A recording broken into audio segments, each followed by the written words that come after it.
Motorists could save 3 minutes in peak hour under a new $115 million upgrade of the Lytton Rd corridor.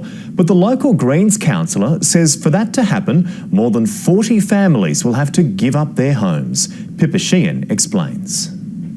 It's the south side traffic snarl that captures so many commuters. Now a section of Lytton Road is set for an upgrade. 3 minutes in the morning peak, 1.5 minutes in the afternoon peak, and that adds up to a lot of time over the course of a year. Under the plan, the current 4 lanes will be widened to 6, as well as separate bike and pedestrian pathways. But the changes will force the resumption of 48 properties along Lytton Road, something council says is unavoidable. But it's a necessary thing if we're going to create the traffic flows that we need. Already 21 people have agreed, with a further 27 homeowners yet to sign over their properties.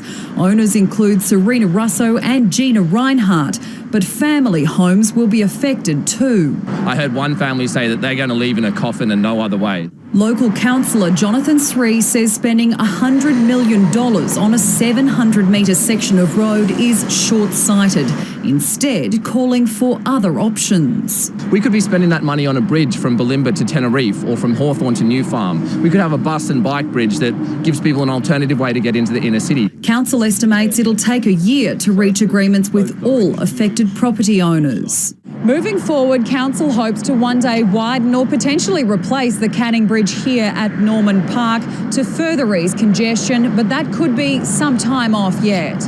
And so could this stage, with work likely to take around 4 years. Pippa Sheehan, 10 Eyewitness News. The M1 upgrade remains at a roadblock as the state stands its ground over who'll pay for it. The Palaszczuk government has pledged 20% of funding to the project, refusing to meet the Prime Minister's request for 50%. Jade Kotick has more. It's the infrastructure feud with no end in sight.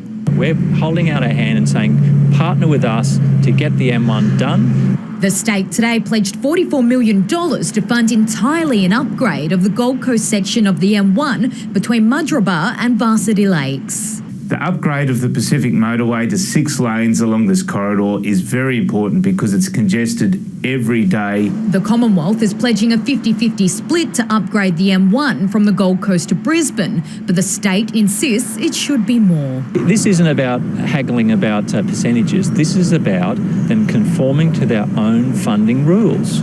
Across the border in New South Wales, the federal government is offering to foot 80% of the bill to upgrade the busy motorway.